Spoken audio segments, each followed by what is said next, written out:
Now, so we've just finished the first application of the wax, and you can see, it's a bit lumpy here and there.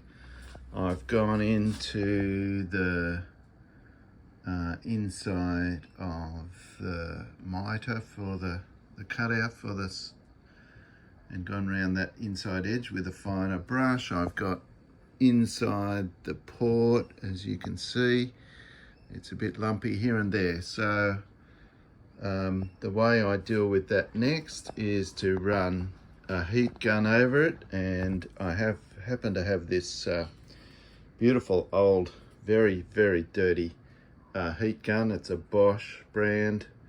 It's very old. It's probably 15-20 years old, and just keeps going. I've seen guys using their Better Halves hair dryer. If you hold one of those close enough, you can get the same effect, particularly if it's a sort of a heavy duty type of hair dryer. But this, I'm going to switch this on now, and we'll give it a bit of a hit. And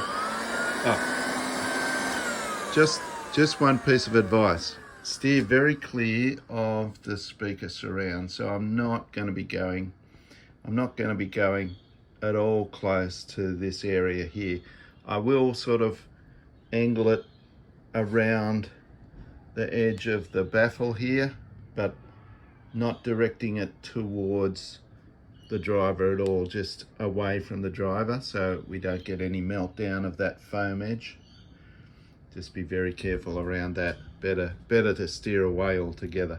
But let me just show you what the purpose of it is: to try and get a more even spread of the wax, try and remelt the wax to get more wax absorbing into the wood.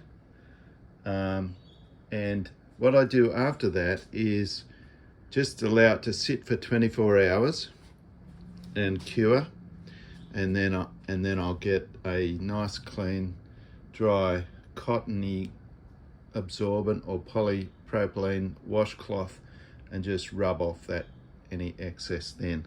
So here we go. Let me just show you what this does.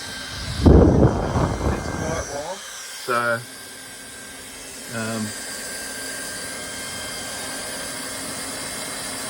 you can see it melting down that crust of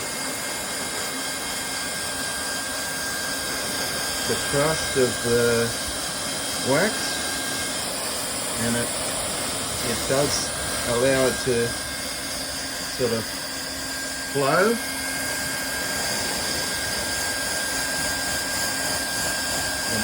And the blower sort of helps to spread it around. I'm trying to make sure I don't go anywhere near that driver.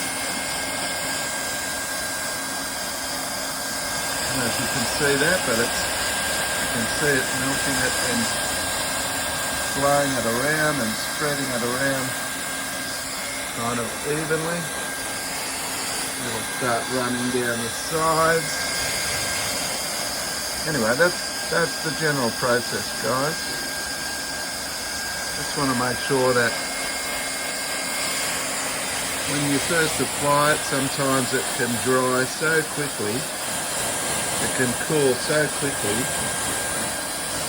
that it may not actually penetrate the wood very well. So this is giving it a second chance to penetrate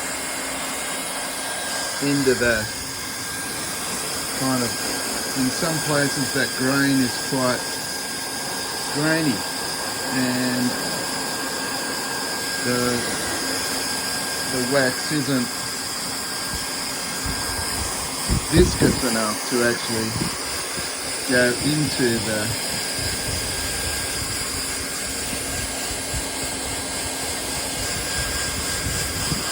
those fine fibers of the grain.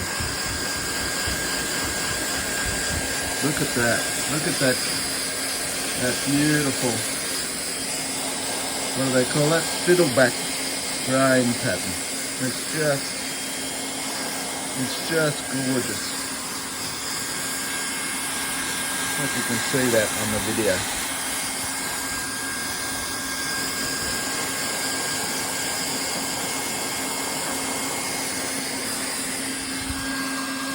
Okay, we'll give the front baffle a bit of a hit.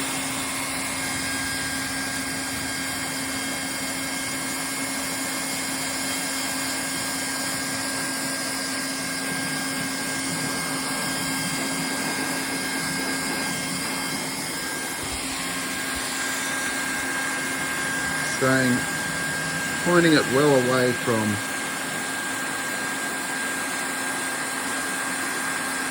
that.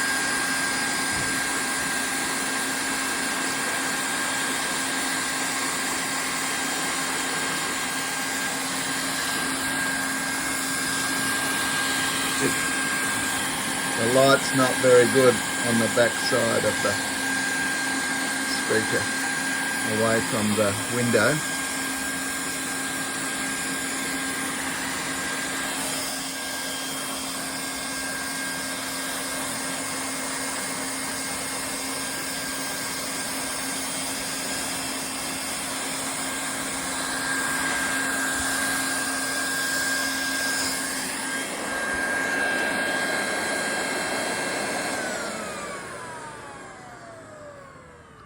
I'm just going to stop here, guys, and I'll finish it off, and I'll come back maybe tomorrow after I've given it the 24 hours to cure properly, and then I'll do the final rub of removing the excess, and then we'll do another showing. Thanks for your patience, guys.